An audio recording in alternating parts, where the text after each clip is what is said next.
Michael Hayes thought he knew everything about his wife. 22 years of marriage.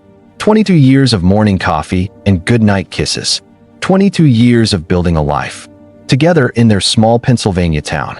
Then she died in a car accident, and 3 months later, he walked into a billionaire's mansion and froze. There, hanging on the wall in a private study, was a 6-foot oil painting of his wife.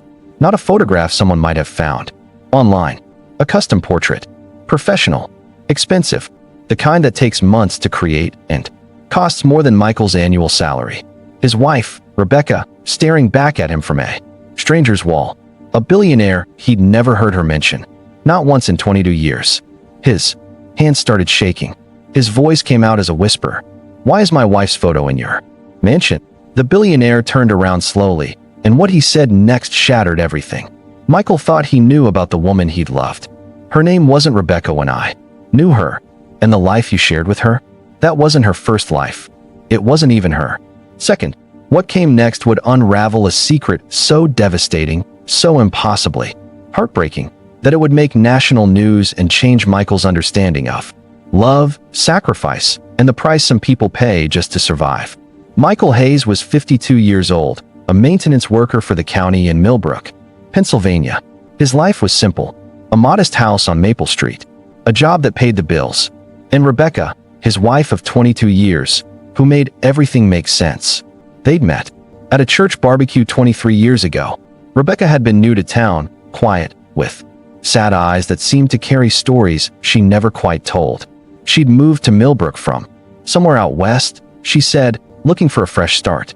Michael never pushed for details. Everyone deserved a clean slate. They married within a year.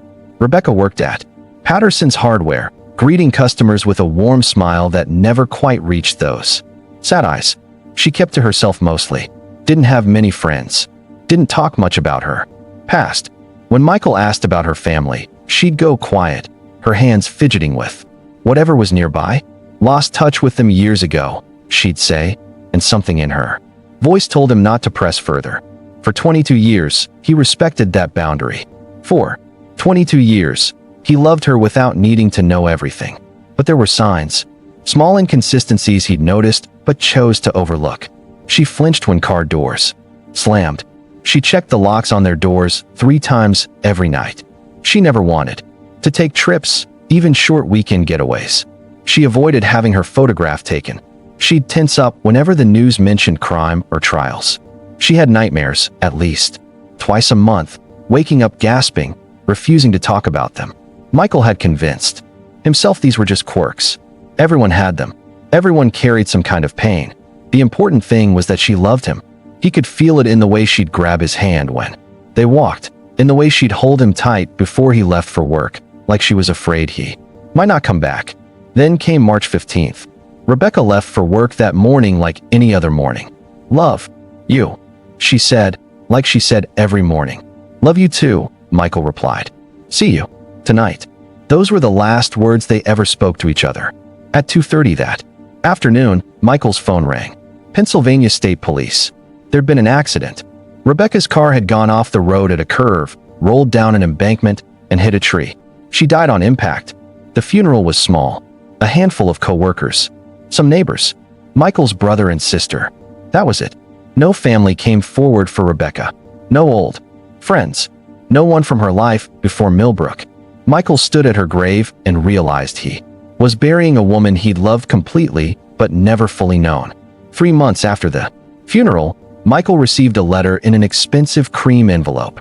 An invitation to a charity gala in Philadelphia, hosted by the Davenport Foundation. "In honor of your recent loss," the letter read, "we would like to extend our deepest condolences and invite you to attend our annual benefit dinner. A donation will be made in memory of Rebecca Hayes." Michael didn't know anyone in Philadelphia. Didn't know why a billionaire's foundation would know about Rebecca, but something nagged at him. Someone knew about Rebecca's death. Someone was reaching out. He decided to go. Before we dive deeper, let us know in the comments where you're watching from. We'd love to hear from you. And if you're new here, click on the subscribe button so you never miss any of our upcoming videos. The Davenport mansion sat on 20 acres in the Philadelphia suburbs, hidden behind iron gates and manicured hedges. Michael felt out of place the moment he pulled his 10-year-old truck into the circular driveway surrounded by Mercedes and Teslas. Inside, the mansion was overwhelming. Marble floors, crystal chandeliers, rooms that seemed to stretch forever, people in tuxedos and gowns, talking in cultured voices. Michael wandered through the crowd, nursing a glass of water, feeling like he'd stumbled onto the wrong movie set. He was about to leave when he noticed a hallway marked private. Something drew him down. The hallway led to a study, dark wood panels, floor-to-ceiling bookshelves, a massive desk, and on the wall, illuminated by spotlights, hung the portrait. Michael's legs went weak, his vision blurred. The glass of water slipped from his hand and shattered on the hardwood floor. It was Rebecca, not similar to Rebecca, not someone who resembled his wife. It was her. Same auburn hair, same small scar above her left eyebrow, same way of tilting her head. The painting was huge, professional, the kind of work that took months and cost tens of thousands of dollars. She wore a blue dress Michael had never seen. Her expression was different too, confident, almost regal, like she belonged in this world of mansions and money. "You weren't supposed to see that." The voice came from behind him. Michael spun around. A man stood in the doorway. Late 50s, silver hair, expensive suit. "Thomas Davenport." "Who are you?" Michael's voice came out hoarse. "Why do you have a painting of my wife?" The man stepped into the room, closing the door.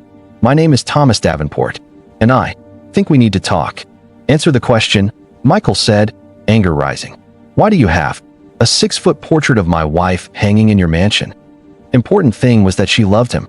He could feel it in the way she'd grab his hand when they walked, in the way she'd hold him tight before he left for work, like she was afraid he might not come back. Then came March 15th. Rebecca left for work that morning like any other morning. "Love you," she said, like she said every morning. "Love you too," Michael replied. "See you tonight." Those were the last words they ever spoke to each other. At 2:30 that afternoon, Michael's phone rang. Pennsylvania State Police. There'd been an accident. Rebecca's car had gone off the road at a curve, rolled down an embankment, and hit a tree. She died on impact. The funeral was small. A handful of co-workers. Some neighbors. Michael's brother and sister. That was it. No family came forward for Rebecca. No old friends. No one from her life before Millbrook. Michael stood at her grave and realized he was burying a woman he'd loved completely but never fully known. 3 months after the funeral, Michael received a letter in an expensive cream envelope. An invitation to a charity gala in Philadelphia, hosted by the Davenport Foundation. "In honor of your recent loss," the letter read, "we would like to extend our deepest condolences and invite you to attend our annual benefit dinner. A donation will be made in memory of Rebecca Hayes." Michael didn't know anyone in Philadelphia. Didn't know why a billionaire's foundation would know about Rebecca, but something nagged at him. Someone knew about Rebecca's death. Someone was reaching out. He decided to go. Before we dive deeper, let us know in the comments where you're watching from. We'd love to hear from you. And if you're new here, click on the subscribe button so you never miss any of our upcoming videos. The Davenport mansion sat on 20 acres in the Philadelphia suburbs, hidden behind iron gates and manicured hedges. Michael felt out of place the moment he pulled his 10-year-old truck into the circular driveway surrounded by Mercedes and Teslas. Inside, the mansion was overwhelming. Marble floors, crystal chandeliers, rooms that seemed to stretch forever, people in tuxedos and gowns, talking in cultured voices. Michael wandered through the crowd, nursing a glass of water, feeling like he'd stumbled onto the wrong movie set. He was about to leave when he noticed a hallway marked private. Something drew him down. The hallway led to a study, dark wood panels, floor-to-ceiling bookshelves, a massive desk, and on the wall, illuminated by spotlights, hung the portrait. Michael's legs went weak, his vision blurred. The glass of water slipped from his hand and shattered on the hardwood floor. It was Rebecca, not similar to Rebecca, not someone who resembled his wife. It was her. Same auburn hair, same small scar above her left eyebrow, same way of tilting her head. The painting was huge, professional, the kind of work that took months and cost tens of thousands of dollars. She wore a blue dress Michael had never seen. Her expression was different too, confident, almost regal, like she belonged in this world of mansions and money. You weren't supposed to see that. The voice came from behind him. Michael spun around. A man stood in the doorway. Late 50s. Silver hair, expensive suit. Thomas Davenport. Who are you? Michael's voice came out hoarse. Why do you have a painting of my wife? The man stepped into the room, closing the door. My name is Thomas Davenport, and I think we need to talk. Answer the question, Michael said, anger rising. Why do you have a 6-foot portrait of my wife hanging in your mansion? Davenport poured 2 glasses of scotch and handed one to Michael. Her name wasn't Rebecca when I knew her. It was Sarah. Sarah Chun. Michael felt like he'd been punched. What are you talking about? Davenport gestured to a chair. Please, sit. What I'm about to tell you is going to be difficult to hear. Michael sat because his legs wouldn't hold him anymore. Davenport settled into the chair across from him, the portrait looming over them. Both. 16 years ago, Davenport began, I was leaving a restaurant in San Francisco. Late at night, my bodyguard had called in sick. 3 men grabbed me in an alley. They had a van, zip ties. They were kidnapping me. Then the back door opened. Someone was screaming, making a scene, drawing attention. The men panicked and threw me out of the van. When I looked around, there was a woman standing there with a tire iron she'd grabbed from a construction site. She'd seen what was happening and didn't hesitate. She just acted. That woman was your wife. That was Sarah Chun. The room tilted. Michael gripped the arms of the chair. She saved my life, Davenport continued. When I tried to thank her, tried to offer her money, a job, anything, she refused. She gave me a name and phone number, then disappeared. The next day, the number was disconnected. I hired investigators. They couldn't find her. Sarah Chun was a common name. It was like she'd vanished. Why would she run? Michael whispered. If she saved your life, why disappear? That's what I couldn't understand, Davenport said. So I kept looking. It took 3 years, but my investigators finally found a lead. Sarah Chun wasn't her real name. She'd been using it for about 8 months. Before that, she was Emily Morrison. Before that, someone else. She'd been running Michael, changing her name, changing her location, always moving. Davenport pulled out a thick file and handed it to Michael. Inside were police reports, court documents, newspaper clippings, photographs. Your wife's real name was Emma Collins, Davenport said quietly. She was born in Los Angeles in 1974. In 1993, when she was 19, she was working as a housekeeper at a hotel downtown. She walked into a suite to clean it and found a man dead on the floor, shot 3 times.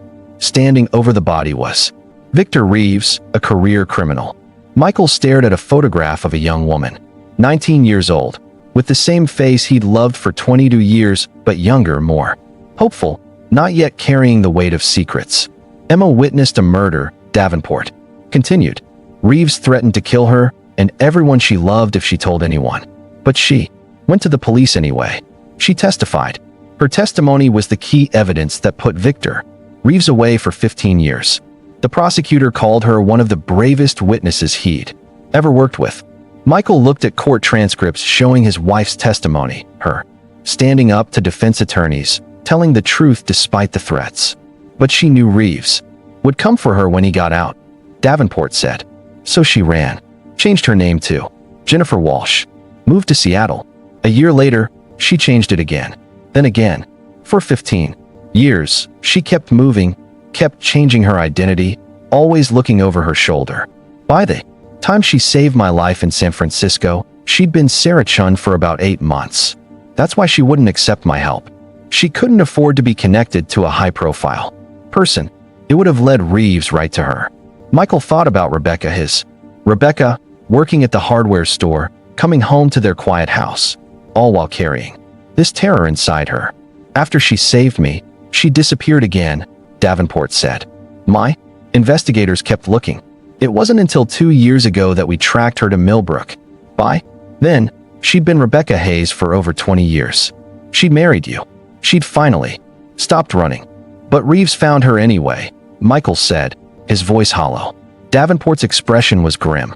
Victor Reeves was released from prison 4 months before your wife died. My investigators tracked his movements. He spent 3 months searching for Emma Collins, following the trail of name changes until he found Rebecca Hayes in Millbrook. Michael's eyes filled with tears. The car accident wasn't an accident. No, Davenport said gently. I had my people examine the police report. The brake line's on. Your wife's car had been cut. Deliberately. The local police ruled it accidental because they had no reason to suspect murder. They didn't know who Rebecca really was. They didn't know she had someone hunting her. Michael couldn't breathe. 22 years. He'd been married to her for 22 years. And he'd never known. Never knew she was living in fear every single day. Never knew she'd given up her entire identity just to stay alive. Never knew that every time she checked the locks or flinched at sudden noises, it was because she was waiting for a killer to find her. Why didn't she tell me? Michael asked, his voice breaking. Davenport's voice was kind. Because after 15 years of running, she was tired. She met someone who made her feel safe, and she wanted, just once, to have something normal. And because she loved you. Michael, you were the only good thing in a life filled with fear. Davenport walked to his desk and pulled out a small wooden box. After I found out she died, I went to Millbrook. I broke into your house. I'm sorry, but I needed to understand who she'd become. I found this hidden under a floorboard in your bedroom closet. Inside the box was a letter, Michael's name, written in Rebecca's handwriting, a USB drive, and cash. The letter is for you, Davenport said quietly. The USB drive contains evidence she'd gathered on Reeves over the years. She was prepared to destroy him if he came for her. Michael opened the letter with trembling hands. It was dated 3 days before Rebecca died. My dearest Michael, if you're reading this, it means I'm gone. It means I ran out of time to tell you the truth. I'm so sorry for the lies. I'm sorry for the secrets. But please know that every moment with you was real. When I came to Millbrook 23 years ago, I was exhausted from running. Then I met you. You were so kind, so genuine. You didn't ask questions I couldn't answer. You just loved me. And slowly, I stopped running. I let myself believe that maybe I could have a normal life. For 22 years, I got to be your wife. That was the greatest gift anyone has ever given me. The letter continued, and Michael read through his tears. Victor Reeves got out of prison 3 weeks ago. I've been monitoring his release for years, and I knew this day would come. I thought about running again, but if I run, he'll follow. If he follows, he might hurt you. To get to me, I can't let that happen. So I'm going to meet him. I'm going to offer him a deal. My silence about everything I know in exchange for him leaving you alone. I've gathered evidence on him for years. Evidence of crimes he committed after he got out the first time. Enough to put him away for life. I'm going to tell him that if anything happens to me, all of that evidence goes to the FBI automatically. I'm betting he'll take the deal. If you're reading this, it means I was wrong. It means he didn't take the deal, or he found me before I could make it. I'm so sorry, Michael. But please, don't try to find Victor Reeves. Don't try to get revenge. He's too dangerous. Just live your life. Be happy. You deserve happiness. There's money hidden in accounts, nearly $200,000. Use it. Travel. Retire early. Live the life I couldn't. Thank you for 22 years of love. Thank you for never making me feel broken. You saved me in ways you'll never understand. I was drowning, and you were the shore. I hope you remember me with love and not anger. You were my home. Michael Hayes. The only real home I ever had. All my love, always, Emma. You're Rebecca.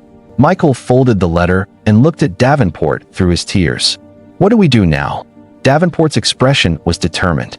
We make sure Victor Reeves pays for what he did. I've already retained lawyers to reopen the investigation. We're going to present the evidence and make the police take this seriously. Over the next 6 weeks, Davenport was true to his word. His lawyers descended on the Millbrook Police Department with evidence. They presented the brake line analysis, Rebecca's true identity, and Reeves's connection to her. The case was reopened as a homicide investigation. Suddenly, Rebecca's death was national news. The media descended on Millbrook. Michael gave one interview. My wife was the bravest person I've ever known, he said, looking directly into the camera. She spent her entire adult life running from someone who wanted to kill her, and she still chose to be kind. She still chose to help people. She still chose to build a life and love someone. That takes more courage than most of us will ever have to show. She was a hero, and I'm proud to have been her husband. The FBI took the USB drive Rebecca had hidden and used it to build a case. Within 2 weeks, they'd connected Reeves to 3 unsolved murders and multiple other crimes. The FBI put out a nationwide alert. 23 days later, they got a tip. A woman in Portland, Oregon, had seen a man matching Reeves's description. He'd been living under the name David Mitchell. The FBI moved fast. They arrested Reeves at dawn. When they searched his apartment, they found surveillance photos of Michael's house, of his truck, of his workplace. Reeves had been planning something. If the FBI hadn't found him, Michael might have been next. Rebecca had been right. By dying, she'd saved his life. Victor Reeves was charged with first-degree murder. His trial lasted 4 months. Michael attended every day. The jury deliberated for less than 6 hours. Guilty on all counts. At sentencing, the judge gave Reeves life in prison without parole. Michael was allowed to give a victim impact statement. He stood at the podium, looking directly at Reeves. "You took my wife from me. You took 22 years she should have had without fear. But you didn't take her courage. You didn't take her kindness. You didn't take the love she gave to me. That lives on. You're going to rot in prison, and the world will forget you. But people will remember Emma Collins. They'll remember Rebecca Hayes. They'll remember the woman who stood up to you and paid for it with her life. Your legacy is cruelty. Hers is courage. And courage always wins in the end." After the trial, Michael couldn't stay in Millbrook. Too many memories. He sold the house and bought a small cabin by a lake 2 hours north. He retired at 52, using the money Rebecca had saved. Thomas Davenport stayed in touch. They'd formed an unlikely friendship, 2 men connected by the woman who'd saved both their lives. Davenport insisted Michael take the portrait. "She was your wife. She belongs with you." It now hung in the cabin's living room. Every morning, Michael looked at it and saw the truth of who Rebecca had been. Not a victim, a warrior, a survivor, a woman who'd loved so fiercely. She'd sacrificed everything for it. 6 months after the trial, Michael received a package. Inside was a note. "Mr. Hayes, my name is Jennifer Torres. You don't know me, but I knew your wife 17 years ago when she was calling herself Maria Gonzalez. We worked together at a diner in Phoenix. She saved my life. I was in an abusive relationship, and she helped me escape. She gave me money, drove me to a bus station, told me how to disappear. I've been living under a new name for 17 years because of her. I only just found out she passed away. I wanted you to know what she did for me. I'm alive because of your wife. She gave me a life." Michael started looking for others. He posted carefully, worded messages online, asking if anyone had been helped by a woman who'd been on the run herself. The responses flooded in. 23 people total. A man in Texas who Rebecca had helped escape a gang. A woman in Florida she'd hidden from an abusive ex-husband. A college student in Nevada she'd talked out of suicide. 23 people whose lives Rebecca had saved while running for her own life. Michael created a website called The Many Lives of Rebecca Hayes. He posted the stories, explaining who she really was, what she'd been running from, how she'd spent her life helping others despite her own terror. The website went viral. News outlets picked it up. Rebecca became a symbol, a reminder that even people carrying unimaginable fear can still choose kindness. Michael started a foundation in Rebecca's name. The Rebecca Hayes Memorial Fund provided support to people trying to escape dangerous situations. Domestic abuse survivors, witnesses afraid to testify, people who needed to disappear to stay alive.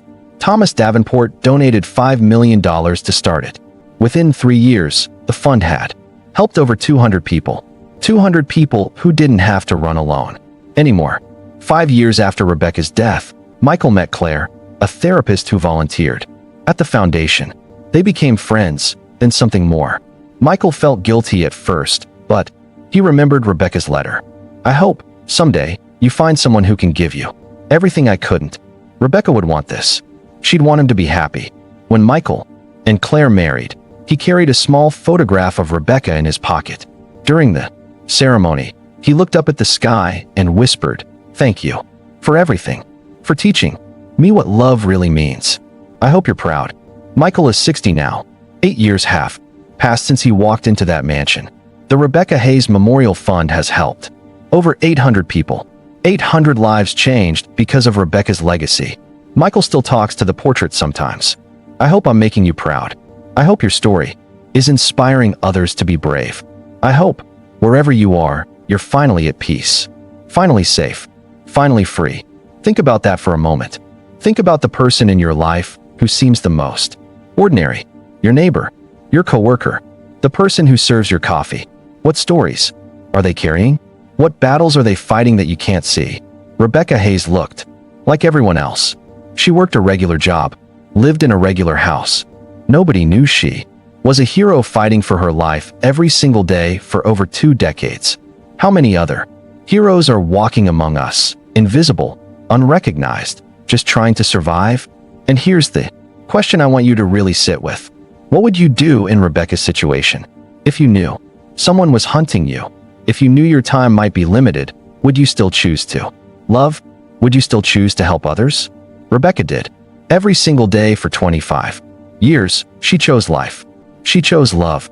She chose hope. She chose other people over her own safety. That's not just courage. That's transformative. So when you go about your life, remember Rebecca Hayes. Remember Emma Collins. Remember that ordinary people are capable of extraordinary things. Remember that love is the bravest choice we can make. Remember that even in darkness, we can choose to be light. That's the story of the portrait in the mansion. A story of secrets and sacrifice. A story of a woman who ran from darkness, but never stopped being light. So I want to ask you, how does this story make you feel? If you were Michael, could you forgive the secrets? If you were Rebecca, would you have had the strength to love someone knowing it could put them in danger? Let us know in the comments. Where are you watching from? Have you ever had to keep a secret to protect someone you love? Your stories matter. And if this story moved you, please share it. Someone out there needs to hear that courage is possible. And if you haven't already, click that subscribe button. We have more stories like this, stories that remind us what it means to be human. Thank you for being here. Be kind. Be brave. Be the person Rebecca Hayes was. The world needs more of that. The world needs more of you.